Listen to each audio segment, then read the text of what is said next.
around 7:30 in the morning, my new boss, Mike, he called me.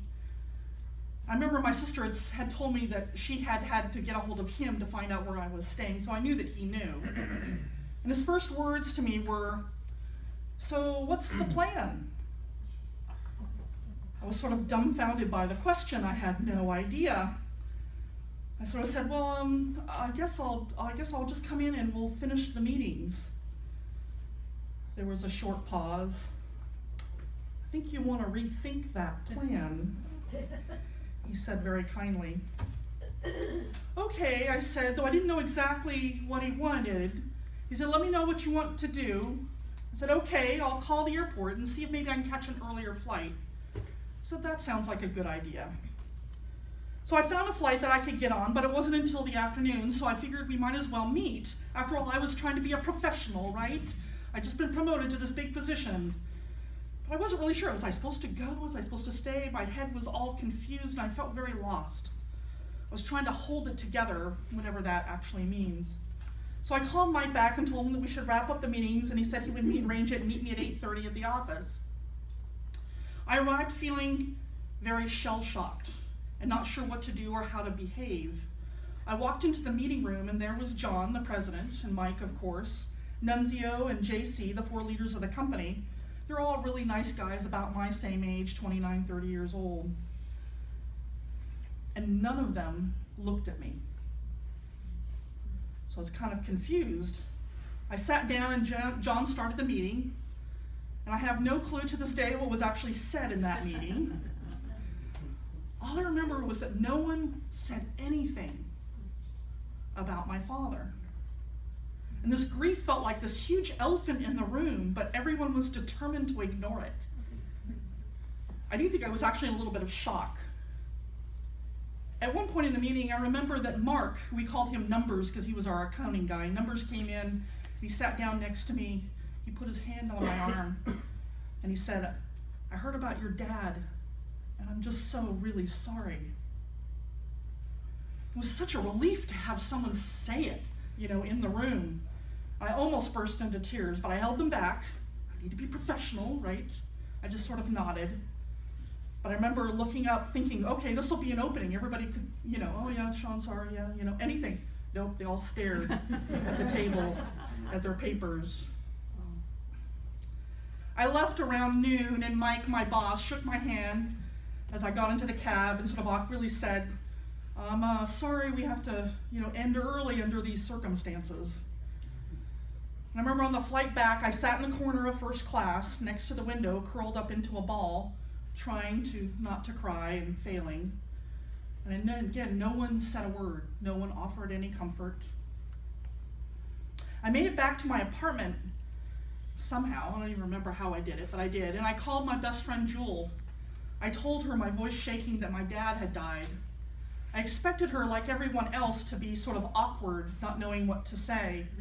And instead she said, "I'll be right over." She lived about a half a mile away from me, so I haven't even finished unpacking when she arrived. I remember she sat down on my bed and she simply said, "So tell me about your dad." And I had not realized until that moment that that was all I wanted. I just wanted to talk about my dad. I wanted to say how much I loved him, how awful it was that he was gone. I wanted to talk about how he died near the mountains that he loved, that I'd been heartbroken that he had died alone, pulled off to the side of the road in his car. I wanted someone to just know that I loved my father deeply. And Jewel, who is to this day still my best friend, she just sat there and listened. She laughed at my stories. She gave me sympathy when I was sad. And simply, without giving advice, without interruption, she just beautifully listened. It was the greatest gift I have ever received.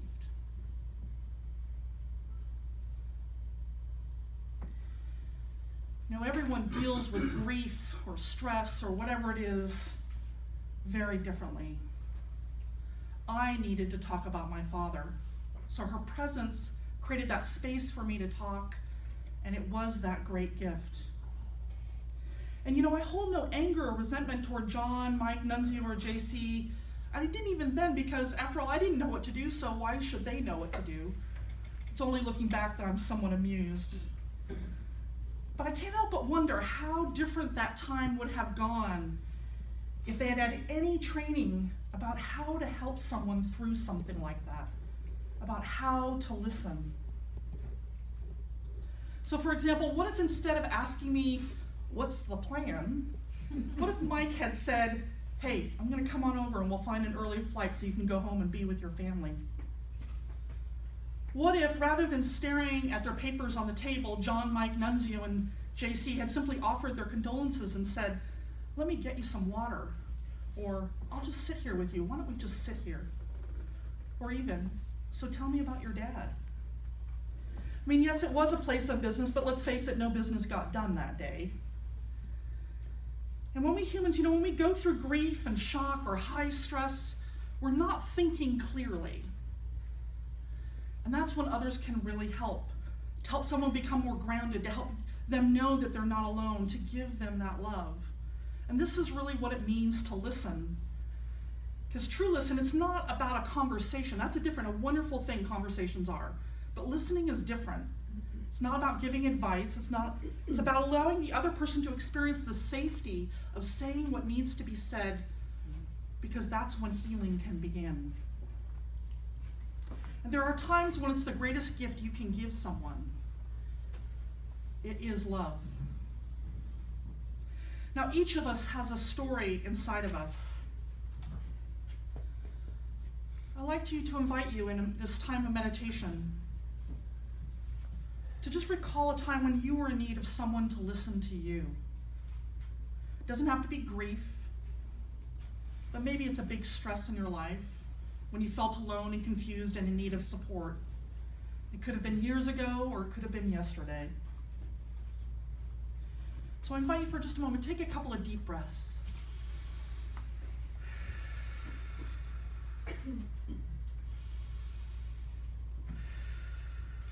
One more. You're welcome to close your eyes if you like, and remember that time.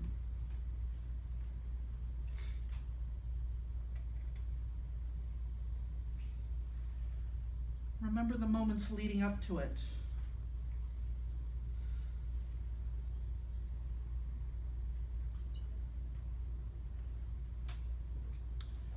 Remember how you felt and the emotions.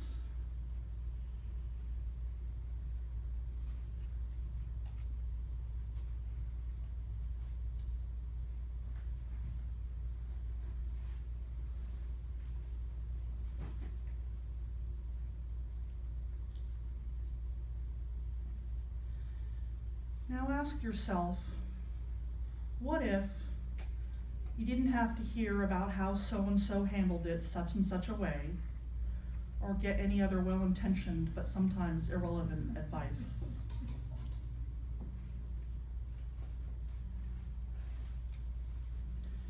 What if you had had compassionate support and the time to talk completely through the issue?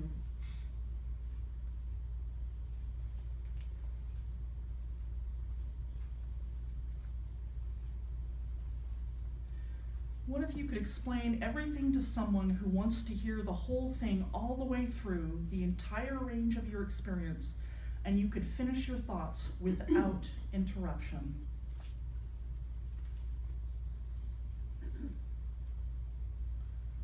What might have that been like?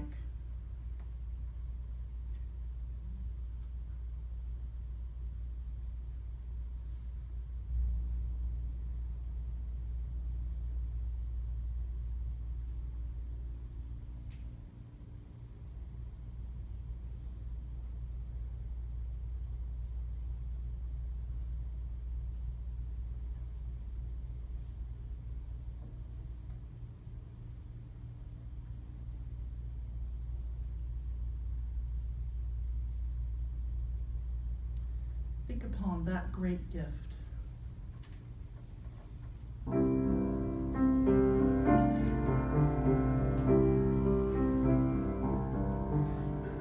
So I have one more question for you. What if you could meet with someone who has respect for your spiritual needs, who cares about your distress, who is part of your church community, and would hold your situation in strict confidence? Would that be a gift to you? We have a wonderful caring ministry here at this church. It has 3 different components to it that helps in different areas. We have helping hands, congregational nurses, and today I'd like to introduce you to the pastoral care team. Helping hands are those wonderful individuals who give people rides to church or the doctor's office. They bring meals. They might provide respite for a new mother for a few hours. They are people who have incredibly generous hearts, who like the sort of hands-on approach of helping. And our congregational nurses are also blessed with this congregation. We don't have just one, we have 2.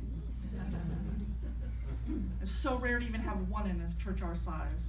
The nurses here are professionally trained and have their license. They not only do things like taking blood pressure and screenings and organized CPR training, which we have, by the way, next Saturday if you'd like to join. But we also provide support and loving presence, particularly those who are going through medical issues. As Marilyn, one of our nurses, told me, she said, the first thing I was taught was how to listen. And the nurses are part of that pastoral care team. The other part of that team is the pastoral care associates. These pastoral care associates are an extension of my own pastoral ministry. They work closely with me to provide the gift of listening. Because there comes a time, usually around 80 to 100 members, when the minister simply cannot handle all of the pastoral needs of a community. And we're about at 150. So we're a little behind. This team, which I'm going to introduce you to in a moment, are trained by myself and other professionals in providing that listening presence. They don't visit people to run errands like helping hands do, nor do they provide medical advice like our congregational nurses. Their gift, their greatest gift, is to listen. To listen without judgment, to listen without giving advice. They listen with respect to your spiritual needs, and they hold everything in strict confidence. The pastoral care associates and the congregational nurses and I are a team providing emotional and spiritual support. We work with helping hands to provide more hands-on type of support. And if you want to know more about these, we have a nifty new brochure that you can find out on the caring table.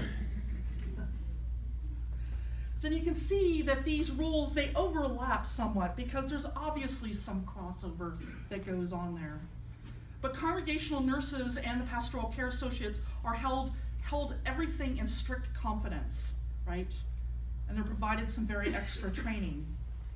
Because these are extension of me and my ministry, because of the very confidential nature of congregational nurses and this whole team, these 2, I'd like to commission them today to be extensions of my ministry to provide spiritual support to those in need. But please know that at any time, any person can come and request to talk directly to me. This doesn't take away my pastoral role, it only enhances this as bringing on this team, because more people reaching out and offering support that I could ever possibly provide is a good thing, right? And I know that this church is really good at reaching out. You don't have to belong to the team to reach out. These are people who are just trained very specifically. But you should also know, just one little thing here, they do not keep any secrets from me. We share as a team what is going on. This is for their protection as well as yours. I am a mandated reporter. So it means if you're going to harm yourself or someone else, I am mandated to report that. And they have to tell me as part of our covenant together, they tell me everything. This is again for your protection as well as theirs. Now there are many people who do helping hands. They're found every single week out on the caring table. In fact, who here does helping hands? I know there's a bunch of people here who help out. Give rides.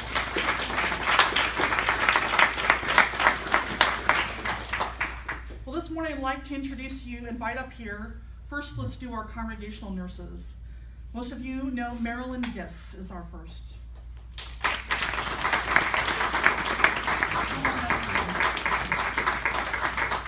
And the second is Robert Brown, which many of you are getting to know very well.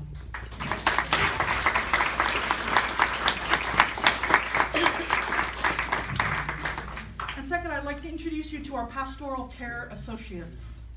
Dale Osborne.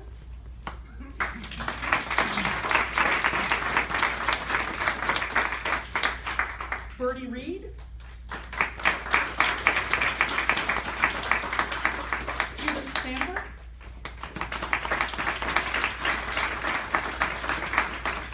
And Catherine Cadis.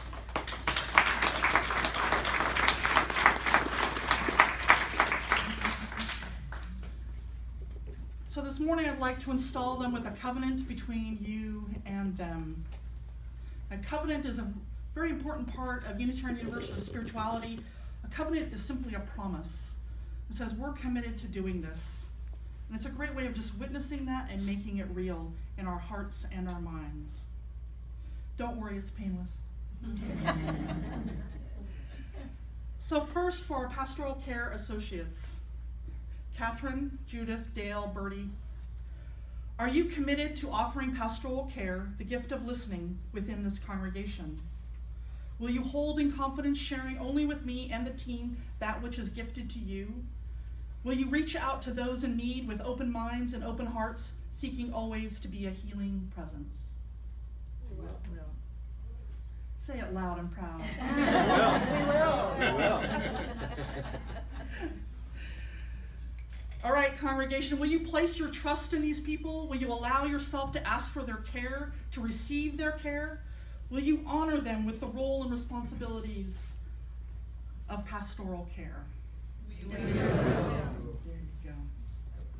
And Marilyn Giss and Robert Brown, our congregational nurses, will you provide support and advocacy to congregants for medical services and procedures? Will you provide support and education to our congregation around mental and physical health? Will you do your best to be a compassionate listening presence for those going through medical procedures and traumas? I will. And congregation, will you join in supporting this health ministry? Will you be open to the education they offer and the advocacy that they give you? Will you honor them with the role and responsibilities of being our congregational nurses? We will. Thank you. Let's give them all a big hand.